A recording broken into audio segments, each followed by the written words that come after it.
जम्मू और कश्मीर में पाकिस्तान प्रायोजित आतंकवाद से लड़ते लड़ते हवलदार गजेंद्र सिंह ने अपने प्राणों का सर्वोच्च बलिदान दिया। जब उनके पार्थिव शरीर को अंत्येष्टि जब हो रही थी तो नम आंखें थी हर ओर। जब उनके परिवार को वो तिरंगा सौंपा गया तो एक भी आंख ऐसी नहीं थी जिसमें आंसू नहीं थे।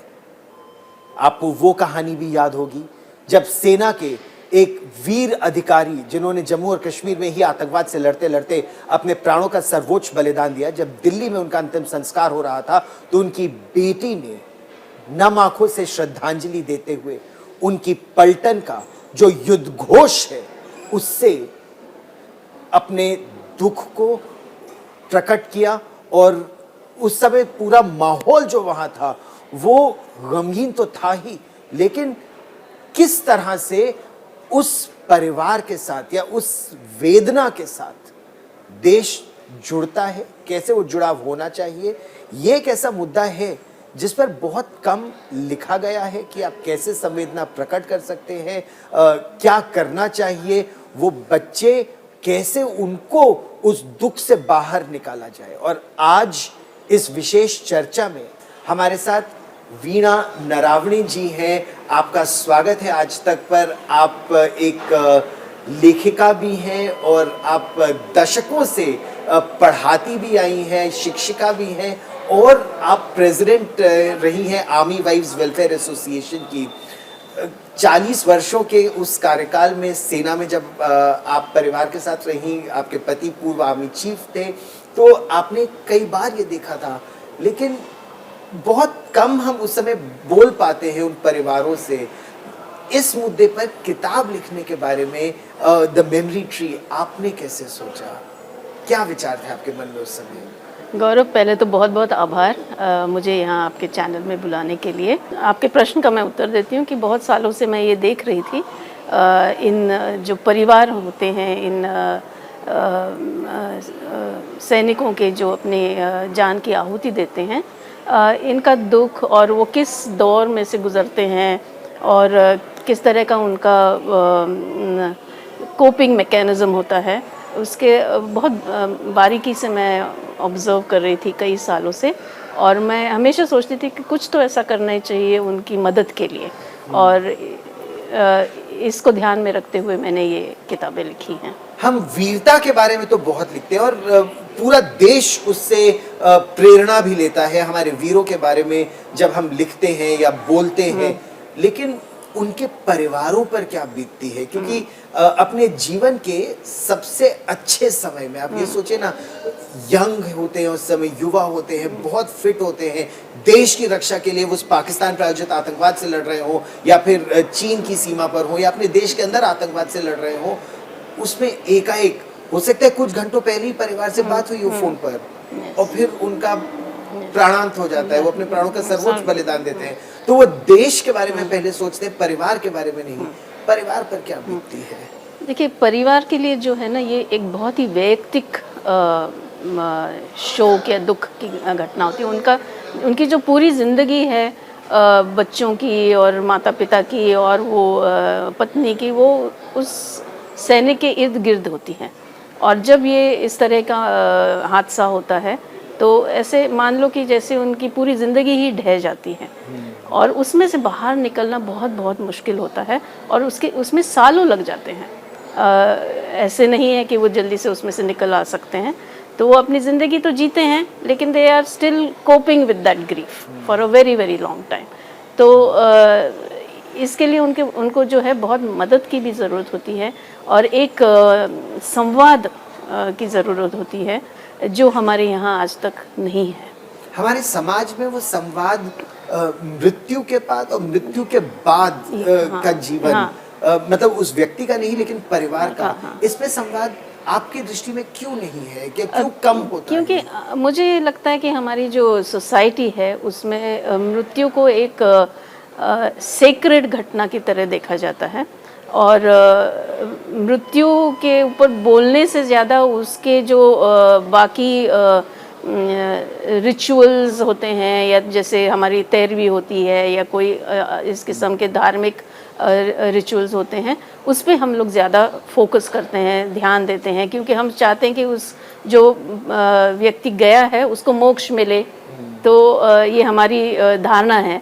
तो इस वजह से जो है हमारे यहाँ हम संवाद को इम्पोर्टेंस इतना महत्व नहीं देते हैं। और वो संवाद बहुत ज़रूरी है, बहुत ज़्यादा ज़रूरी है। और स्पेशली बच्चों के लिए, और बच्चों के लिए और भी एक चीज़ हो जाती है कि जो एडल्ट्स हैं, जो माता पिता हैं या सॉरी जो भी दादा दादी नाना नानी जो भी उनके इर्द गिर्द एडल्ट्स हैं, वो ये सोचते हैं कि क्यों इसको और दुख देना, इससे इस बारे में बात ही नहीं करते हैं। सो वो जो है बात करने के अलावा मतलब इंस्टेड ऑफ द कॉन्वर्सेशन, उनको लगता है कि हम अगर चुप ही रहें इस मामले में तो हम बच्चों को और ज़्यादा शोक या दुख से बचा लेंगे। लेकिन छोटे बच्चों के लिए आपने इस मेमोरी ट्री में लिखा है कि बात और ज्यादा करने की आवश्यकता है। तो मैं उन वीरों के बारे में बिल्कुल, तो मैं ये समझती हूँ कि जो शोक या दुख है उसके बारे में बात करना, उसका जो व्यक्ति चला गया है उसके जो यादें हैं उनको ताज़ा रखना, उनको मेमोरलाइज करना कि किस तरह से या तो उनको उनके जन्मदिन पे कुछ करना हो या उनके नाम से कुछ करना हो, इस तरह की काफ़ी कुछ चीज़ें हो सकती हैं जो मैं ये नहीं कहती कि वो दुख को या शोक को ख़त्म करेंगी, लेकिन उस फैमिली को, उन बच्चों को उससे कोप करने का एक तरीका उनके हाथ में आ जाएगा। यादों में फिर हमेशा जीवित रहेंगे उनकी यादें हमेशा।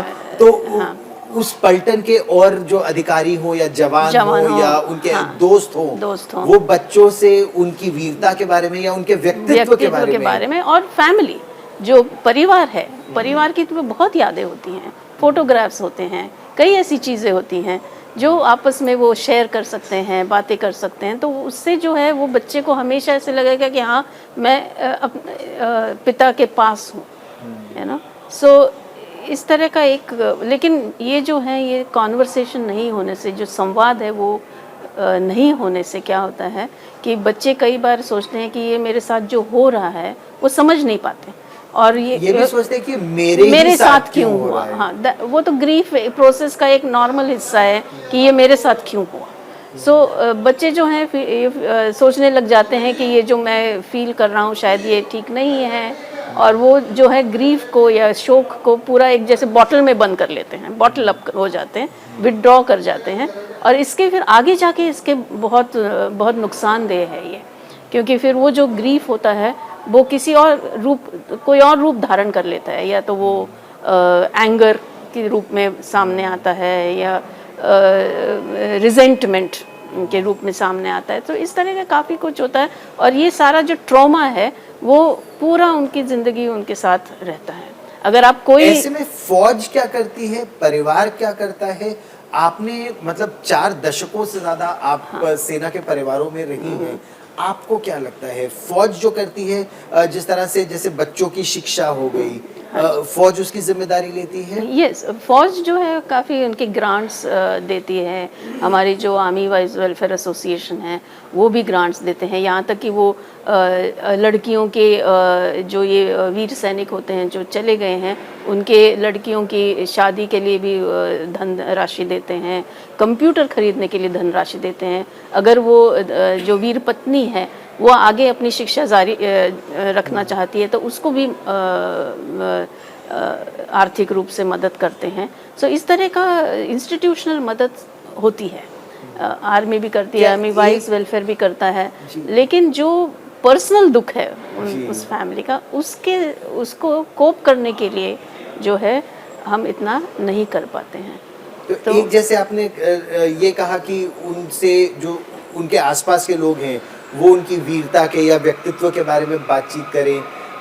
एक इसमें मैं एक और कहानी पढ़ रहा था, बहुत सुंदर थी कि जिस तरह से बच्चों को इनकरेज कर सकते हैं कि वो अपने पिता के पद चिन्हों पर चले, सेना में शामिल हो या सेनाओं में शामिल हो या वर्दी पहने। क्या आपको लगता है कि ये भी एक कोपिंग मैकेनिज्म है? Absolutely coping mechanism in the sense कि वो अपने पिता के मेमोरी को वो कायम रख रहे हैं।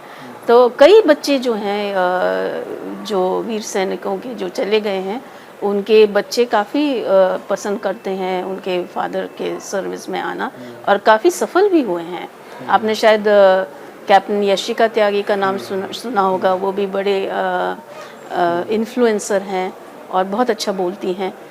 तो वो इस तरह के, उनके फादर भी वीर गति को प्राप्त हुए थे, और उन्होंने भी अपने फादर के फौज ज्वाइन करके अपने फादर के मेमोरी को अमर बनाया है। तो इस तरह के काफ़ी हैं। और मैं ये भी कहना चाहती हूँ कि हमारे जो बच्चे हैं वो रेजिलिएंट भी काफ़ी हैं, क्योंकि आप देखेंगे कि काफ़ी सारे जो बच्चे हैं हमारे वीर सैनिकों के, वो आगे जाके बहुत अच्छा करते हैं, बहुत अच्छा करते हैं। सो कोप भी करते हैं और अपना नाम भी बनाते हैं किसी ना किसी फील्ड में। मेमोरी को जीवित रखने की बात की तो मुझे उन 2 बेटियों का ख्याल आया।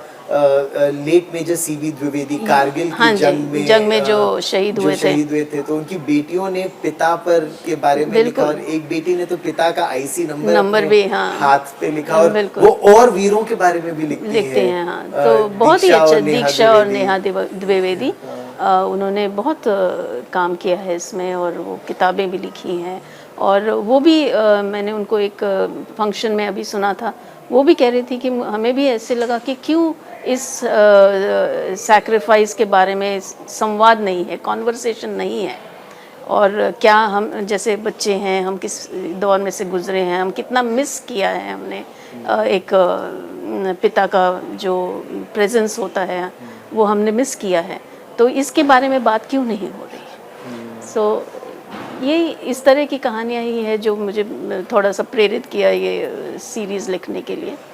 और इसमें एक तरह से हैंडबुक भी है कि परिवार क्या करे, बड़े बड़े बूढ़े परिवार के क्या करे, समाज क्या करे, टीचर्स क्या करे, क्योंकि जब वो बच्चे स्कूल जाते हैं तो स्कूल में भी बहुत अकेलापन सा लगता है। बिल्कुल, बिकॉज बुलिंग का एक इंस्टेंस, बुलिंग भी होता है, और एक तरह का उनको अकेलापन महसूस होता है, क्योंकि हमारे यहाँ संवाद नहीं है। तो दूसरे जो बच्चे होते हैं जिन्होंने ये लॉस नहीं देखा हुआ, उनको पता नहीं है, कि बिकॉज लिटरेचर में ये है ही नहीं, कहीं पे भी हमारे साहित्य में इस तरह की बातें लिखी नहीं गई, तो उनको पता नहीं कि किस तरह से हम संवेदनशील रहे इन बच्चों के प्रति जिन्होंने ये किया। तो टीचर्स का भी फिर ये फ़र्ज़ बनता है कि वो सेंसिटाइज करें बाकी बच्चों को। तो ये जो किताबें हैं वो सबके लिए है, जो बच्चे जिन्होंने खोए हैं अपने पेरेंट्स, फिर टीचर्स, काउंसलर्स और केयर गिवर्स, ये सब के लिए है। तो एक तरह से ये पहल है कि ये कॉन्वर्सेशन शुरू हो समाज में, कि क्या किस तरह के दौर से ये बच्चे गुजरते हैं। सो अगर इस तरह का कॉन्वर्सेशन शुरू हुआ तो ऑटोमेटिकली थोड़ा सा सेंसिटाइजेशन हो जाएगा, और फिर इन बच्चों को थोड़ी सी मदद मिलेगी। जी। और हम लोग सेना के बारे में तो हम लोगों ने बात की कि सेना बच्चों के लिए क्या क्या करती है, या आर्मी का जो आर्म्ड फोर्सेस का यूनिफॉर्म सर्विसेज का जो परिवार है वो क्या करता है। समाज की अगर बात की जाए, समाज से भी तो अपेक्षाएं रहती हैं, क्योंकि उन्होंने जो अपने प्राणों का सर्वोच्च बलिदान दिया वीरों ने, वो केवल आर्मी के लिए तो नहीं दिया, वो तो देश के लिए दिया है। देश को और क्या करने की आवश्यकता है, या देशवासियों को क्या करने की आवश्यकता है गवर्नमेंट के इतर? तो देशवासियों को ये कभी भूलना नहीं चाहिए कि उनकी जो ज़िंदगी है वो किस वजह से है, जो लिबर्टी, जो डेमोक्रेसी, जो लाइफ वो जी रहे हैं, वो इसी वजह से कायम है, क्योंकि कोई है जो लड़ रहा है और जिसने अपनी जान की आहुति दी। तो क्यों ना हम ऐसा देश बनाएं जो वर्दी हो उस सैक्रिफाइस के लिए। तो अगर हम लड़ते रहेंगे आपस में, अगर हम डिविजिव सोसाइटी लाएंगे, धर्म के नाम पे या कास्ट के नाम पे लड़ते रहेंगे, तो फिर तो उस जो हमारे सैनिक गए हैं उनका तो सैक्रिफाइस जैसे फिजूल हो गया। सो उसको ये ध्यान में हमेशा रखना चाहिए कि कोई जो है जिसकी वजह से जो अभी नहीं है और जिसकी वजह से हम यहाँ हैं, तो क्यों ना ऐसा अपना एक सोसाइटी या समाज बनाए जो हर तरह से संपूर्ण हो, जो सेंसिटिव हो, जो रिस्पॉन्सिबल हो। शिक्षा में तो उनको आरक्षण कुछ हद तक मिलता है, लेकिन शिक्षा के बाद जी। नौकरियों में, और केवल बच्चों के लिए नहीं, वीर नारियों के लिए उनकी शिक्षा या उनको अपस्किल करना कि वो समाज में और आगे बढ़ सके। हाँ है, क्या काफ़ी स्कीम्स हैं और गवर्नमेंट भी काफ़ी इसमें काम करती है। जैसे वीर नारियों को गवर्नमेंट सर्विस में कब लिया जाता है, बट अब तो कुछ वीर नारियां अफसर बन के या सेना में हाँ, भी सेना में शामिल भी होती हैं। भर्ती होती हैं। तो स्टेट गवर्नमेंट्स का अलग अलग अपनी पॉलिसीज़ हैं, हर स्टेट की अपनी पॉलिसी है। सो उस पॉलिसी के निजी मुताबिक क्षेत्र को भी, समाज को भी उस समय और एग्जैक्ट, ज्यादा हाँ, आने की बाहर आवश्यकता आने, है। वही मैं कह रही हूँ, प्राइवेट सेक्टर को भी इस सतर्क होना है कि अगर ये हुआ है, ये अगर हमारे क्षेत्र में है, तो हम इस फैमिली के लिए क्या कुछ कर सकते हैं। बाकी इंस्टीट्यूशनली आर्मी तो करती ही है, आर्मी का या जो भी सर्विस है, मैं ये नहीं कहूँगी खाली आर्मी, यूनिफॉर्म्ड सर्विसेज, उनके अपने अपने रूल्स रेगुलेशंस है जिसके मुताबिक वो जो पेंशन मिलनी है या जो भी मिलना है वो तो मिलता ही है। ये सब तो इट्स टेकन केयर ऑफ। जो भी उनके ड्यूज़ हैं और जो भी लेड डाउन जो भी लेकिन पेंशन हमारी है। ये जो चर्चा है और आपकी ये जो जी। पुस्तक है, ये एक तो बियॉन्ड फाइनेंसेस, मतलब बियॉन्ड, सरकार यस, पैसा हाँ, की व्यवस्था तो एक अलग यस, बात है, या नौकरी की कॉम्पनसेशन की व्यवस्था, बात नहीं है। इमोशनली यस, साइकोलॉजिकली यस, उनको कैसे और यस, सशक्त किया जाए। सशक्त किया जाता है। और एक और मैं बता दूं कि जो ये जब ये डेथ्स होते हैं तो कुछ दिन के लिए तो ये फैमिलीज़ जो हैं अपने उसी कैंटोनमेंट में हो या कोई हाउसिंग पुलिस की जैसे हाउसिंग कॉलोनीज़ हैं, कुछ दिन तो वो वहीं रहती हैं, लेकिन इवेंचुअली जो है इनको भी वहाँ से बाहर निकल के सिविलियन वर्ल्ड में जाना पड़ता है। तो ये इसलिए ज़्यादा महत्व है इसका कि जो सिविलियन वर्ल्ड है वो भी सेंसिटाइज्ड रहे कि इस तरह की ये फैमिली है जो वापस गांव जाएगी अपने या अपने घर में जाएगी, तो वहाँ पे भी उनको जो है सपोर्ट करना है। और एक ये बहुत ही ट्रॉमेटिक एक्सपीरियंस होता है जब इन फैमिलीज़ को कैंटोनमेंट में से बाहर निकलना पड़ता है या हाउसिंग कॉलोनीज़ में से बाहर पकड़ के सिविलियन वर्ल्ड में, या कभी कभी ये अपने पेरेंट्स के पास चले जाते हैं। तो सभी को इसमें एक अपना कर्तव्य निभाना होगा। खाली वही सर्विस या गवर्नमेंट ये सब नहीं कर सकती, पूर्ण समाज को इसमें इसकी दखल लेनी पड़ेगी कि हमें भी कुछ कंट्रीब्यूट करना है, हमें भी इनकी मदद करनी है। प्राइवेट सेक्टर जैसे आप कह रहे थे, उनको भी सेंसिटिव रहना है कि अगर ऐसे कोई है आपके सामने, उन्होंने बहुत बड़ा सैक्रिफाइस किया है, बहुत जीवन का सर्वोच्च बलिदान दिया है, और ये तो आसान नहीं है। और इवन द पेरेंट्स का भी ये बहुत बड़ा सैक्रिफाइस होता है कि उन्होंने बेटा भेजा पहले और फिर वो नहीं है, अभी तिरंगे में लिपट कर आ गया है, तो बहुत ही बड़ा सैक्रिफाइस है। मैं इससे बड़ा सैक्रिफाइस और कोई नहीं हो सकता। क्योंकि विदेशों में और देशों की सेनाओं में चाहे वो इजराइल हो या अमेरिका हो, कुछ ऐसे उदाहरण हैं जहां पर एक इंस्टीट्यूशनल मैकेनिज्म आ जाता है इन प्ले इमोशनल सपोर्ट के लिए। आपने उसमें क्या पाया है, और उस तरह का इमोशनल बैकअप देने के लिए हमारे पास उतना लिटरेचर या उतनी कैपेबिलिटीज, क्योंकि एक समाज के तौर पर तो मान लीजिए हम आते हैं, लेकिन उतना लिटरेचर नहीं है फर्स्टली, और बिकॉज इसमें एक कॉन्वर्सेशन या संवाद ही नहीं है, इस मामले में किसी ने ज़्यादा सोचा नहीं है। तो क्या होता है कि कोई ग्रीफ सपोर्ट सिस्टम भी नहीं है। ग्रीफ काउंसलर्स हमारे यहाँ बहुत कम है। इट्स अ नॉर्मल काउंसलर जो ग्रीफ केसेस हैंडल करता है, लेकिन ग्रीफ काउंसलिंग ये बहुत स्पेशलाइज्ड चीज़ है, फील्ड है, वो भी नहीं है। तो हमें इस के बारे में भी सोचना होगा कि ग्रीफ काउंसलिंग सेंटर्स हों या सपोर्ट ग्रुप्स हो, जहाँ 2-4 लोग जो हैं, मतलब कई सारे लोग जो उसी ट्रॉमा से गुजरे हैं, वो इकट्ठे आ सके, शेयर कर सकें कुछ अपनी कहानियाँ, या कैसे में एक दूसरे से सीख सकेंगे क्या हो सकता है ना। तो हमने जैसे हमारे आर्मी वाइज वेलफेयर एसोसिएशन है, वहाँ पे कुछ इस तरह के एक्सपेरिमेंट्स किए हैं, जहाँ पे हमने 15-20 वीर पत्नियों को एक व्हाट्सएप ग्रुप में लेके आ गए थे हम, और उसमें क्या होता था कि शेयरिंग होता था, केयरिंग होता था। और मुझे तो याद है कि मैं एक बार पूछा था कि आप कब, ऐसे कोई एग्जैक्ट वक्त है जब आप बहुत लोनली फील करते हैं, तो उन्होंने बोला था हम करवा चौथ के दिन बहुत लोनली फील करते हैं। तो फिर जो लेडी जिसने ये ग्रुप बनाया था वो एक रेजिमेंट के रेजिमेंटल सेंटर के कमांडेंट की पत्नी थी। तो उन्होंने कहा चलो हम इकट्ठे करवा चौथ पे मिलेंगे, हम इकट्ठे हम सब मिलके चांद देखेंगे और वो सेलिब्रेट करेंगे। तो नहीं हस्बैंड नहीं है तो क्या हुआ, हम इकट्ठे करते हैं। तो ऐसे करके उन्होंने वो ग्रुप बनाया था और वो बहुत सक्सेसफुल हुआ था। तो इस तरह का हम लोग कोशिश करते हैं, लेकिन वो कोशिश जो है वो बहुत बड़ी स्केल पे करने की ज़रूरत है।